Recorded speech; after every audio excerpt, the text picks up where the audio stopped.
ভাগ্নি প্রথম এসেছে আমাদের বাসায়, এখন যদি তাকে কোনো উপহার না দেওয়া হয় বিষয়টা কেমন খারাপ দেখা যায় না? কিন্তু তাকে নিয়ে উপহার কিনতে গিয়ে পড়লাম আমি মহাবিপদে। তারপর আবার মন ভালো করার জন্য চলে গেলাম খাওয়া দাওয়া করতে। আসসালামু আলাইকুম and hello everyone, I hope সবাই ভালো আছেন। আমি আল্লাহর মতো অনেক ভালো আছি। Welcome back to my another new blog. আমি আর তানভীর প্ল্যান করেছি মুমুকে নিয়ে বাহিরে যাব। ও আসার পর ওকে নিয়ে বাহিরে যাওয়া হয় নাই, তাই আমরা আমাদের বাসার পাশে মার্কেটে আসলাম এবং ওকে একটা ড্রেস গিফট করবো ভাবলাম, যেহেতু ও এইচএসসি পরীক্ষা দিয়েছিল এবং পরীক্ষায় পাশ করছে। তার উপরে আমাদের বাসায় প্রথম আসছে, তাই তো একটা গিফট সে অবশ্যই ডিজার্ভ করে। তাই তাকে নিয়ে চলে আসলাম আমরা জামা কাপড় কিনতে।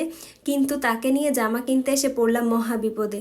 তার কোনো ড্রেসই পছন্দ হচ্ছে না। সে প্রচুর পরিমাণে কনফিউজড। জামা ভালো লাগলে ওড়না ভালো লাগে না, ওড়না ভালো লাগলে কালার ভালো লাগে না, কালার ভালো লাগলে সালোয়ার ভালো লাগে না। মানে প্রত্যেকটা জামাতে তার একটা না একটা প্রবলেম সে খুঁজে পেয়েছে। এবং আমরা 3-4টা দোকানে গেছি, যাওয়ার পরে প্রায় মনে হয় 50টা জামা দেখার পরে তারপরে তার একটা পছন্দ হয়েছে। আর তানভীর আর আমি তো বলছি তুমি পছন্দ করো, আমরা তোমাকে ভোট দিব। দেন আমি আর তানভীর ওকে নানানভাবে বোঝানোর চেষ্টা করতেছিলাম। দোকানের আঙ্কেলও তাকে খুব নানানভাবে বোঝানোর চেষ্টা করতেছে, কিন্তু তার তো পছন্দ করা হচ্ছে না। মানে সে এত পরিমাণে কনফিউজড। সে জামার ডিজাইন পছন্দ হলে কালার পছন্দ হয় না। একটা না একটা সমস্যা সে খুঁজে পাচ্ছিল। আর আমার তো প্রত্যেকটা ড্রেসই দেখে মোটামুটি ভালোই লাগতেছিল। আমি ভাবতেছি ও না নিলে মনে হয় কি আমি নিব। আমার এই জামাটা অনেক ভালো লাগছে, কিন্তু তার আবার নাকি এটার ওড়নার কালার ভালো লাগে না। তো ফাইনালি সে একটা ড্রেস খুঁজে বের করছে এবং সেটা তার মনের মতো হয়েছিল। তারপর আমি আর তানভীর বললাম যাক, মিশন সাকসেসফুল। দেন আমরা এই ড্রেসটা দেখতেছিলাম এবং এটা তার পছন্দ হয়েছে এবং আমি আর তানভীরও খুব সুন্দর করে ভোট দিয়েছিলাম। আর জামাটাও দেখতে অনেক সুন্দর এবং অনেক নিখুঁত হাতের কাজ। আর আমি তো জামা দেখতে দেখতে বোর হচ্ছিলাম। ওর জন্য এত জামা দেখতেছে, ওর পছন্দ হয় না। আর অন্যদিকে সব জামা আমার পছন্দ হয় কিন্তু আমি কিনতে পারতাছি না, এরকম একটা ব্যাপার হলো। দেন মোমো যেই জামাটা পছন্দ করছে তার মধ্যে 2টা কালার, একটা পিঙ্ক কালার আর একটা এই বিস্কিট কালারটা। পরে আমার এবং তানভীরের কাছে বিস্কিট কালারটাই বেশি ভালো লাগছে পিঙ্ক কালারটার থেকেও।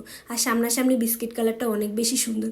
তারপরে ওর মন বোঝানোর জন্যে 2টা জামার কালারই ওকে দেখানো হয়েছে। দেন আমরা ফাইনালি সিলেক্ট করলাম যে বিস্কিট কালারটা। তারপর কেনাকাটা শেষ করে মোটামুটি একটা যুদ্ধের মতো পরিশ্রম গেছে।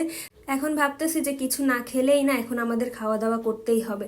তো আমরা চলে গেলাম টেস্ট অ্যান্ড ট্রিটে। সেখানে আমরা আমাদের পছন্দের খাবার খাবো। এখানে এসেও সে কনফিউজড। ফার্স্টে ভাবছে সে কেক খাবে। ওদের কেকের ডিজাইনগুলো দেখতেছে, আর ওদের অনেক ইউনিক ইউনিক ডিজাইনও আসছে। আমার কাছেও দেখে বেশ ভালোই লাগতেছিল। পরে আমি একটু ভিডিও ফুটেজ নিয়ে নিয়েছিলাম।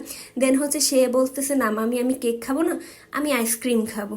যাই হোক, আচ্ছা ঠিক আছে, তুমি আইসক্রিম খাও, আইসক্রিমই খাও। দেন সে সিলেক্ট করতেছে কোনটা খাবে। ফাইনালি সে সেই চকলেট কোনটা পছন্দ করছে এবং তাকে পারফেক্টর চকলেট কোনটা আমি কিনে দিছিলাম। তো আমি আর এদিকে তানভীর আমার পছন্দের ডেজার্ট খাবো। আমার তো টার্কিশ মিল্ক পুডিংটা অনেক বেশি পছন্দ, তাই আমি আমার পছন্দ অনুযায়ী টার্কিশ মিল্ক পুডিংটাও নিয়েছি। আর আমার কাছে এখানে আবার ওদের এই চকলেট কেকটা অনেক বেশি ভালো লাগে। এরপরে ঝাল আইটেমে গেলাম। সেখান থেকে তানভীরে একটা পিৎজা অর্ডার করছিল। এটা মেবি কোরিয়ান পিৎজা ছিল। তো তানভীর কোরিয়ান পিৎজাটা অর্ডার করছে, আমি ডেজার্ট এবং আমরা উপর থেকে একটা বানও নিয়েছিলাম। তো খাবার অর্ডার দিতেছে, এদিকে মোমো তো মোমোর আইসক্রিম খাচ্ছে। আমি বললাম তোমাকে নিয়ে বের হয়ে আজকে অনেক পরিশ্রম হলো। দেন আমাদের খাবারও চলে আসছিল। এখন আমি আর তানভীর খাবো। আর আমার তো বরাবরই একটা কাজ তানভীর খাবে আর আমি ওকে সবসময় ডিস্টার্ব করব। তো খাচ্ছিল আর আমি ক্যামেরাটা অন করে রাখছি এবং ও খুব সুন্দর করে খাওয়ার চেষ্টা করতেছিল। আর আমি বলছি তুমি যতই সুন্দর করে খাওয়ার চেষ্টা করো, আমি তো তোমাকে সুন্দর করে খেতে দিব না। তো ঝাল আইটেমের পরে একটা ড্রিঙ্কস তো মাস্ট বি লাগবেই। তো আমরা আবার এই বানটাও নিয়েছিলাম। এটা অনেক মজা। এটা এই জুসটা দিয়ে খেতে অনেক বেশি ভাল লাগে। ঠান্ডা ঠান্ডা জুস আর এই বানটা জাস্ট পারফেক্ট একটা কম্বিনেশন। তো আমাদের খাওয়া দাওয়া মোটামুটি শেষ। এখন আমরা ডেজার্ট ট্রাই করব। আর তানভীর বাসে থাকলে আমার তো কোনো কাজই থাকে না। আমার কাজ মূল এবং উদ্দেশ্য ওকে সবসময় বিরক্ত করা। তো এদিকে আমি এসির বাতাস দেখে আমার তো বেশ ভালোই লাগতেছিল। আমি বলছি তুমি বিলটা একটু পরে দাও, আমরা আস্তে ধীরে খাওয়া দাওয়া করে দেন বাসায় যাব। বাসায় গেলে তো আর এসির বাতাস পাবো না। তো ফাইনালি খাওয়া দাওয়া শেষ করে এখন আমরা বাসার দিকে যাচ্ছি। আর আমার তো পা চলেই না। আমার ইচ্ছা করতেছে আমি কোনো না কোনোভাবে গিয়ে আবার ওই টেস্ট অ্যান্ড ট্রিটে বসে থাকি। তানভীর আর মোমো একরকমভাবে আমাকে জোর করে বাসায় নিয়ে আসছে। তো আজ এই পর্যন্ত। সবাই ভালো থাকবেন, সুস্থ থাকবেন আর আমাদের জন্য দোয়া করবেন। আল্লাহ হাফেজ।